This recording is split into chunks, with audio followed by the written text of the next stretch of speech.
बिस्मिल्लाहिर्रहमानिर्रहीम। अस्सलाम वालेकुम। आज का lecture federal board students first year के लिए है। नेशनल बुक फाउंडेशन की बुक है। आज हम सॉल्व करेंगे एक्सरसाइज 1.1 का क्वेश्चन नंबर 6 और 7। बाकी सब क्वेश्चंस हम पिछले लेक्चर्स में सॉल्व कर चुके हैं, लेकिन ये दोनों क्वेश्चन सॉल्व करने से पहले पेज नंबर 9 पे टॉपिक है conjugate of a complex number, इसके बारे में भी पढ़ लेते हैं, और मैग्नीट्यूड या मॉडुलस क्या होता है इसके बारे में भी पढ़ लेते हैं। अगर कोई कॉम्प्लेक्स नंबर है z equals to x plus iota y, तो उसका कॉन्जुगेट किस तरह से लेते हैं कि इसके ऊपर बार डल जाता है इस तरह से, और सिर्फ इमेजनरी पार्ट का साइन चेंज हो जाता है। इसकी एग्जांपल उन्होंने दी हुई है कि अगर z एक ऐसा कॉम्प्लेक्स नंबर है तो इसका कॉन्जुगेट किस तरह से फाइंड करेंगे।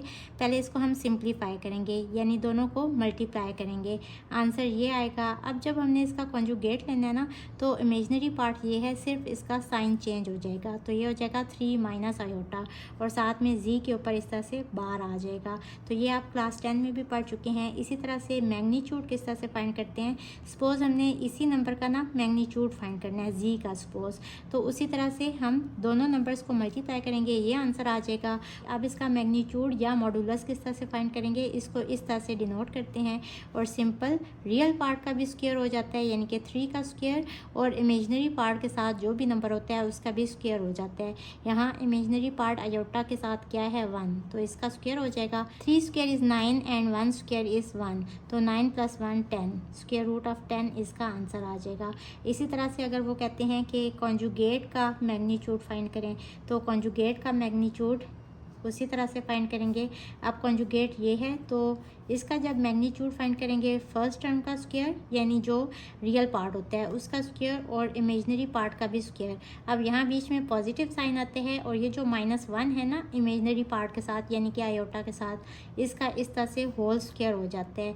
तो चाहे यहाँ नेगेटिव साइन हो या पॉजिटिव साइन हो, ये मैं आपको इसलिए बता रही हूँ कि एक नंबर है z, अगर उसका मॉडुलस या उसका मैग्नीट्यूड लेंगे तो वो वही नंबर आ जाएगा कि अगर उसका कॉन्जुगेट लेंगे और फिर उसका मैग्नीट्यूड लेंगे, तो दोनों तरह से आंसर जो है ना वो सेम होगा। इसका भी आंसर देखें √10 ही आता है, और ये किस वजह से है, क्योंकि जब रियल और इमेजनरी पार्ट का स्क्वायर लेते हैं ना, तो चाहे यहाँ नेगेटिव साइन भी हो, जब उसका स्क्वायर लेंगे तो आंसर जो है वो पॉजिटिव साइन आ जाएगा।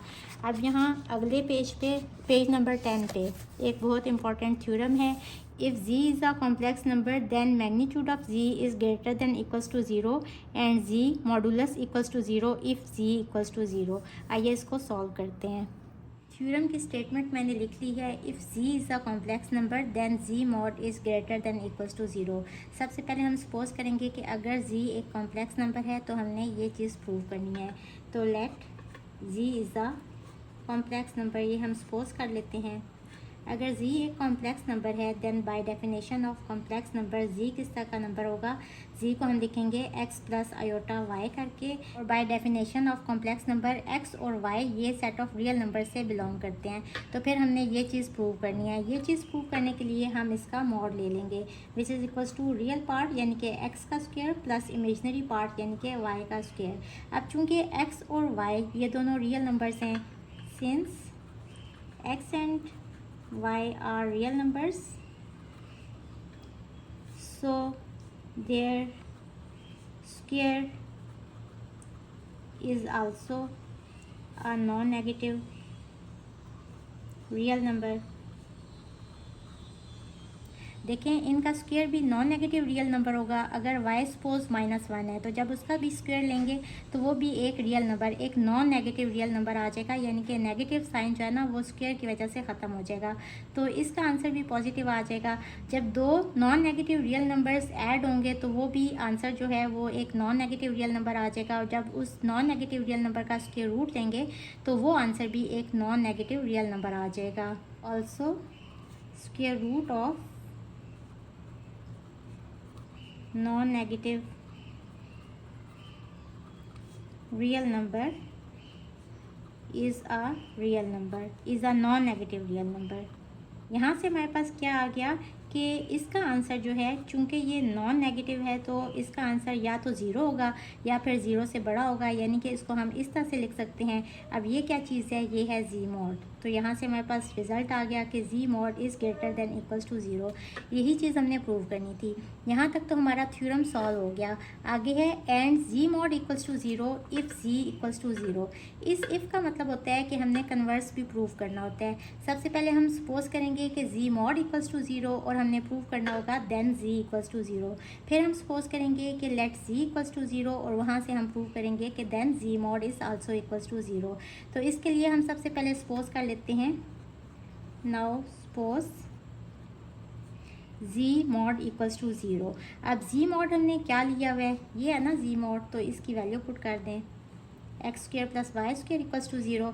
दोनों तरफ इसका स्क्वायर ले लें तो यहाँ से स्क्वायर स्क्वायर रूट से कट जाएगा। X square plus y square equals to zero. ये रिज़ल्ट हमारे पास आ गया।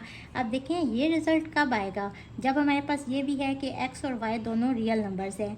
दो रियल नंबर्स का स्क्वायर ले रहे हैं और उनको ऐड कर रहे हैं, तो आंसर ज़ीरो तब ही पॉसिबल है जब एक्स की वैल्यू भी ज़ीरो होगी और वाई की वैल्यू भी ज़ीरो होगी। तो which is only possible if and only if x equals to zero and y equals to zero. ये हमारे पास दो वैल्यूज़ इस रिज़ल्ट से आ गई। अब अगर x भी ज़ीरो है और y भी ज़ीरो है तो हमने ये प्रूव करना है देन z एक कॉम्प्लेक्स नंबर है ना, z हमने लिया हुआ है x प्लस आयोटा y और यहाँ x और y की ये वाली वैल्यूज़ पुट कर देंगे तो zero plus iota zero which is equals to zero. तो यहाँ से हमारे पास रिज़ल्ट क्या आ गया, then z equals to zero. यही हमने प्रूव करना था। ये यहाँ तक प्रूव हो गया। अब हम इसका कन्वर्स प्रूव करेंगे। Now suppose z equals to zero. अगर z ज़ीरो है और हमने ये भी शुरू में कहा हुआ है ना कि z एक कॉम्प्लेक्स नंबर है, तो अगर z ज़ीरो है तो इस ज़ीरो को हम कॉम्प्लेक्स नंबर की फॉर्म में किस तरह से लिखेंगे, ज़ीरो प्लस आयोटा ज़ीरो करके। अब हमने प्रूव ये चीज़ करनी है, तो अब हम इसका मॉड ले लेंगे, यानी कि मैग्नीट्यूड फाइंड कर लेंगे, which is equals to real part का स्क्वायर प्लस इमेजनरी पार्ट का square which is equals to zero. तो यहाँ से हमारे पास ये वाला रिज़ल्ट आ गया। हमने ये चीज़ सपोज की थी और ये हमारा रिज़ल्ट आ गया। तो ये हमारा थ्योरम सॉल्व हो गया है। एक्सरसाइज 1.1 का क्वेश्चन नंबर 6 मैंने यहाँ लिख लिया है। यहाँ हमने इन सब कॉम्प्लेक्स नंबर्स के कॉन्जुगेट फाइंड करने हैं। तो हम लेट कर लेते हैं कि ये जो कॉम्प्लेक्स नंबर है ये जी है। अब इसका कॉन्जुगेट क्या होगा, सिंपल हमने इमेजनरी पार्ट का साइन चेंज कर देना होता है। तो 4 + 3 आयोटा इसका आंसर आ गया है। अब यहाँ इसको किस तरह से फाइंड करेंगे, यहाँ भी इसको हम लेट कर लेंगे कि ये जी एक कॉम्प्लेक्स नंबर है। अब देखें यहाँ रियल पार्ट बाद में लिखा हुआ है, पहले आप इस तरह से लिख लें इसको 8 + 3 आयोटा करके। इसके बाद इसका कॉन्जुगेट लेंगे तो ये आ जाएगा 8 - 3 आयोटा।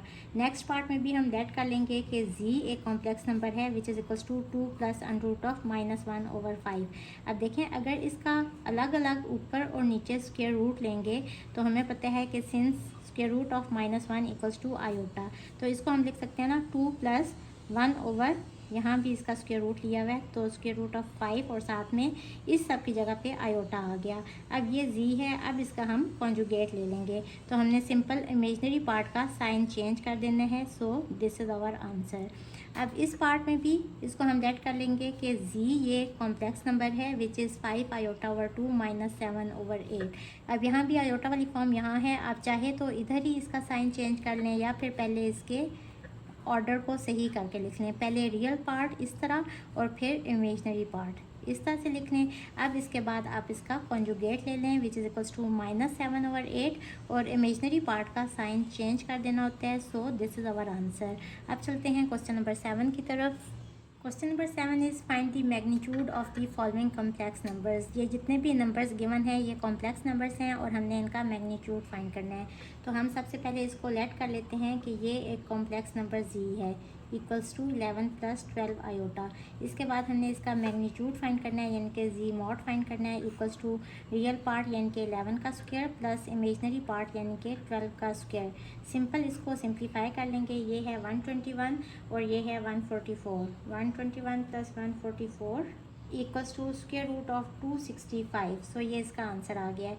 नेक्स्ट पार्ट में हम सबसे पहले लेट कर लेते हैं कि ये एक कॉम्प्लेक्स नंबर है जी और यहाँ इधर ही मैं इसकी ब्रैकेट भी ओपन कर दूँगी। ये है -2 और -6 आयोटा, +2 और -2 ये कट के, +3 आयोटा और -6 आयोटा इज़ -3 आयोटा। इसके बाद हम इसका मैग्नीट्यूड फाइंड कर लेंगे। इक्वल्स टू, यहाँ रियल पार्ट तो है ही नहीं, आप इसको ऐसे भी लिख सकते हैं। तो रियल पार्ट का स्क्वायर प्लस इमेजनरी पार्ट यानी कि -3 का स्क्वायर। यहाँ ज़ीरो ही आ गया है, इसको लिखें या ना लिखें कोई फ़र्क नहीं पड़ता। माइनस का स्क्वायर लेंगे तो ये एक पॉजिटिव नंबर आ जाएगा और साथ में आ जाएगा 3 का स्क्वायर। यहाँ स्क्वायर रूट से कट किया तो जी मॉड इक्वल्स टू 3।